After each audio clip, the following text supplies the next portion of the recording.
Mereka pun keluar melihat apa yang terjadi, dan di depan mereka melihat sesosok pocong yang sedang duduk di sebelah Rudy yang sudah pingsan.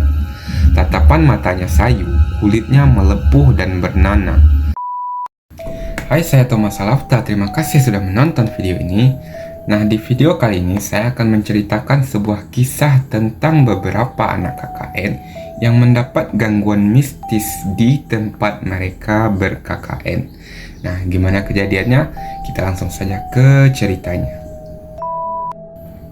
Nah, kejadian ini dialami oleh Doni dan 10 temannya sekitar akhir bulan Juni 2016. Di mana ketika itu mereka sedang melakukan tugas KKN di salah satu desa pesisir pantai di Pangandaran.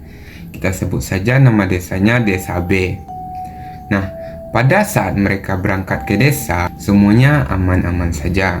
Singkat cerita, setelah beberapa jam mereka di perjalanan, akhirnya mereka pun sampai di desa tersebut. Setelah sampai di sana, mereka kemudian ditempatkan di salah satu rumah penduduk untuk digunakan sebagai posko. Setelah selesai beres-beres barang, lalu mereka dibawa ke kantor kepala desa. Di sana mereka diperkenalkan dengan semua perangkat desa dan bersilaturahmi dengan pemuka agama setempat dan juga dengan warga-warga sekitarnya. Di sela-sela perkenalan, kepala desa tersebut tiba-tiba mengatakan sesuatu. Adik-adik, jangan kaget ya kalau di desa ini masih banyak hal-hal yang gaib dan supranatural. Di sini sudah biasa. Sambil memperlihatkan botol-botol yang di dalamnya berisi barang-barang kiriman alias santet selama ia menjabat jadi kepala desa. Mereka yang notabene orang kota dan awam dengar masalah begituan cukup kaget dan ketakutan juga mendengar informasi dari kepala desa tadi. Dan yang mengherankannya dari desa ini, ketika mereka melakukan survei, ternyata setengah bagian dari desa itu dipenuhi oleh makam alias kuburan. Hingga di desa itu ada 3 kategori untuk kuburannya. Yang pertama ada kuburan biasa, yaitu ada kuburan tua dan ada kuburan keramat. Singkat cerita, setelah beberapa hari menjalani tugas KKN-nya, Doni dan teman-temannya tidak ada yang mendapati kejadian aneh alias aman-aman saja. Namun hal itu tidak bertahan lama. Nah, disinilah teror mistis yang mulai mereka alami. Pada suatu hari, koordinator desa harus menyampaikan surat undangan rapat ke rumah Pak Kades. Nah, jarak rumah Pak Kades ini dari posko mereka ada sekitar 2 jaman melalui perjalanan dengan motor menggunakan ojek. Rumah Pak Kades ini berada di lereng gunung, jadi harus melewati hutan pinus yang cukup lebat. Dan kata penduduk setempat, hutan itu cukup angker. Nah, yang ikut pergi ke sana itu temannya si Doni, namanya Rian. Setelah mereka sampai di sana, mereka berbincang-bincang sejenak dan menyampaikan isi surat tadi. Ketika hari sudah mulai sore, sekitar jam 5-an, si Riani dan koordinator tadi pun pamit untuk pulang. Di tengah perjalanan, Riani ngobrol-ngobrol lah dengan tukang ojeknya untuk mencairkan suasana kan. Nah, saat mereka lagi ngobrol, si tukang ojek ini nanya, "Den, kalau lagi KKN takut sama hantu nggak?"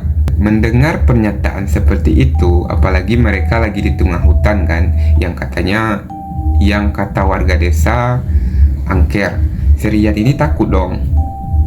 Pak, jangan ngomong yang enggak dong, kan serem.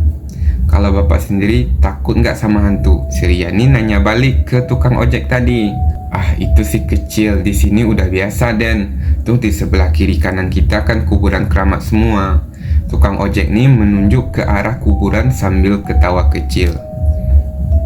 Belum 10 menit dari obrolan mereka, tiba-tiba motornya mati. Walaupun mereka sudah berusaha menghidupkan motor itu, namun tetap sia-sia. Beberapa saat kemudian terjadi hal yang lebih menganehkannya lagi. Tiba-tiba ban motor mereka pecah. Nah, ban motor tuh kan pecah biasanya kalau melindas sesuatu.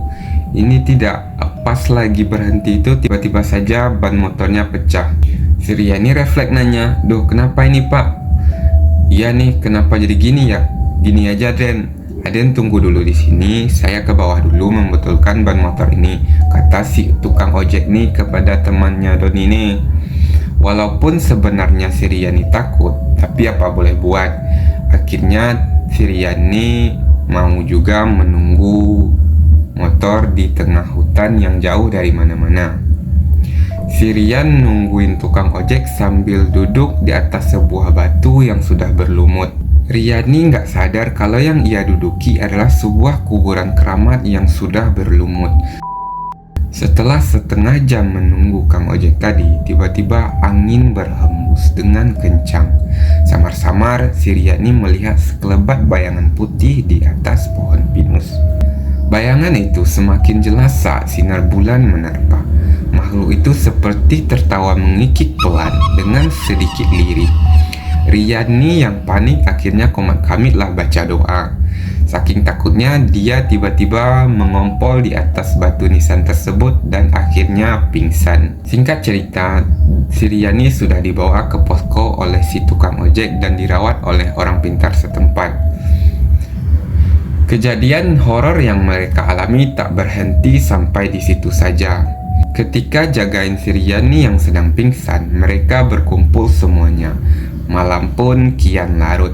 Teman-temannya Doni ini satu persatu beranjak tidur, kecuali si Doni bersama temannya satu bernama Rudi. Nah, mereka ngobrol di teras depan, menghadap ke masjid tua dan kantor kepala desa yang di belakangnya dipenuhi kuburan. Jam saat itu menunjukkan pukul 1 dini hari. Tiba-tiba si Rudi ini melihat sesosok bayangan putih melintas di dekat masjid itu. Kamu lihat itu nggak?" tanya si Rudi sambil memegang pundak Doni ini sangat keras. "Lihat apa?" tanya Doni ini dengan keheranan dan terkejut. Pundaknya dipegang sangat kuat kan? Karena memang si Doni ini nggak lihat apa-apa. "Itu tuh pocong," tambah si Rudi sambil menunjuk ke arah masjid tua di depannya. Lalu Doni ini refleks dong melihat ke arah yang ditunjuk temannya. Dan saat itu Doni ini pun melihat pocong melintas dari pohon mangga dekat masjid ke arah belakang kantor desa. Mereka pun akhirnya berteriak "Pocong!" sambil berlari masuk ke dalam rumah. Mendengar teriakan mereka, seisi rumah itu pun akhirnya terbangun dan bertanya ada apa kan. Lalu mereka menceritakan apa yang mereka alami tadi. Nah, mendengar cerita Doni dan Rudi, tentunya seisi rumah menjadi ketakutan.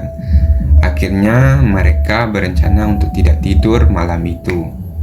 Tetapi setelah jam 3 dini hari, rasa kantuk mengalahkan mereka. Akhirnya mereka pun kembali tidur ke kamar. Kecuali si Rudi yang tidur di sofa karena tidak kebagian tempat tidur. Tempat tidur ini udah penuh.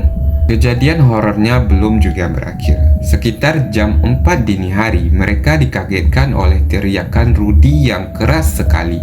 Mereka pun keluar melihat apa yang terjadi, dan di depan mereka melihat sesosok pocong yang sedang duduk di sebelah Rudi yang sudah pingsan. Tatapan matanya sayu, kulitnya melepuh dan bernanah. Mereka semua serentak berdoa dan tiba-tiba pocong tersebut mengeluarkan asap dan akhirnya menghilang dari pandangan mereka. Sesaat mereka terdiam. Setelah itu mereka berusaha menolong si Rudini yang sudah pingsan. Akhirnya mereka sepakat untuk benar-benar tidak tidur malam itu sambil bersama-sama membaca doa. Sekitar pukul 5:30 pagi, seusai mereka sholat subuh, pintu rumah diketuk dari luar. Setelah dibuka, ternyata adalah Pak Kosim. Pak Kosim ini adalah warga sekitar. Kata beliau, mereka disuruh datang ke salah satu rumah warga nanti siang karena ada warga yang meninggal. Siangnya mereka datang untuk melayat dan sekedar mengucapkan bela sungkawa. Setelah itu mereka dipersilakan masuk. Namun betapa terkagetnya mereka setelah mereka melihat orang yang meninggal itu. Wajahnya sama persis dengan pocong yang mereka lihat tadi malam. Nah, setelah kejadian yang menimpa mereka hari itu, mereka jadi lebih hati-hati dan banyak beribadah. Singkat cerita, mereka melewati hari-hari sampai selesai KKN di sana. Walaupun masih ada kejadian-kejadian aneh yang mereka alami, dan itu menjadi kejadian yang tak terlupakan bagi Doni dan kawan-kawannya di sana. Ya, dan itulah kisah horor kita pada video kali ini. Jangan lupa like, komen, dan subscribe untuk menunggu video saya selanjutnya. Terima kasih sudah menonton. Dadah!